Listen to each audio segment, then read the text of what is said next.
Hi friends, வணக்கம் and welcome to எங்கள் வீட்டு சமையல். நம்ம இன்றைக்கி வந்து ரொம்பவே ஹெல்த்தியான ப்ளஸ் டிஃப்ரெண்ட்டான ஒரு சட்னி ரெசிபி தான் பார்க்க போகிறோம். வாங்க வீடியோக்குள்ளே போகலாம். இந்த வீடியோவில் ஒரு ஹெல்த்தியான சட்னி ரெசிபி தான் செய்ய போகிறோம். அதாவது மா இஞ்சி.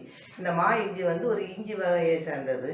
ஆனால் இஞ்சியில் இருக்கிற அளவு காரத்தன்மை இருக்காது. ஆனால் மாங்காவோட அந்த வாசனை இதில் இருக்கும். இந்த இது கூட நாங்கள் கடலைப்பருப்போ உளுந்தம்பருப்போ ஒன்றுமே சேர்க்காம அந்த மாங்காய் இஞ்சியோட சுவை மட்டும் நல்லா தெரியணுங்கிறதுக்காக அந்த சுவையில் ஒரு சட்னி செஞ்சுருக்கோம். வாங்க இந்த மாங்காய் இஞ்சி சட்னி எப்படி செய்வோன்னு பார்ப்போம். இப்போ நம்ம பார்க்குறோமே, இதுதான் வந்து மா இஞ்சி. இது வந்து மாங்காய் ப்ளஸ் இஞ்சி சுவையோட கலந்துருக்கும். நல்ல மாங்காய் வாசம் அடிக்கும்.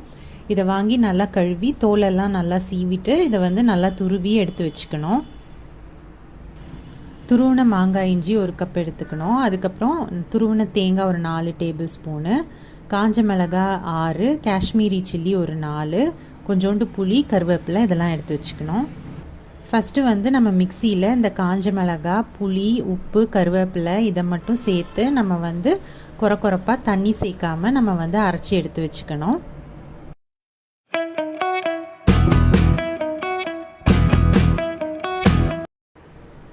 இது இந்த மாதிரி அரைச்ச பிறகு இதில் வந்து நம்ம வச்சுருக்க துருவின தேங்காயையும் நம்ம துருவின மாங்காய் இஞ்சியையும் சேர்த்து தண்ணி விட்டு நல்லா இதை வந்து ஃபைனாக அரைச்சி எடுத்து வச்சுக்கணும். இப்போ இந்த சட்னியை நம்ம கடுகு வச்சு தாளிச்சிக்கலாம். நம்ம ஏற்கனவே சொன்ன மாதிரி இந்த சட்னியில் நம்ம வந்து கடலைப்பருப்பு, உளுந்தப்பருப்பு இதெல்லாம் சேர்க்கல. ஸோ இது மா இஞ்சியோட டேஸ்ட் வந்து டாமினேட் ஆகும். நம்ம அந்த மாதிரி பருப்பு வகைகள் சேர்த்தோன்னா அந்த பருப்போட டேஸ்ட் தான் டாமினேட் ஆகும். அதனால் நம்ம சேர்க்கலை. இந்த மா இஞ்சி வந்து கொஞ்சம் துவர்ப்பு தன்மை உடையது. அதனால் நம்ம ஹார்ட்டுக்கும் வந்து இது ரொம்ப நல்லது. ஸோ இந்த ஹெல்த்தியான ரெசிபியை நீங்களும் ட்ரை பண்ணிங்கன்னா உங்களோட ஃபீட்பேக்கை எங்களோட ஷேர் பண்ணுங்கள்.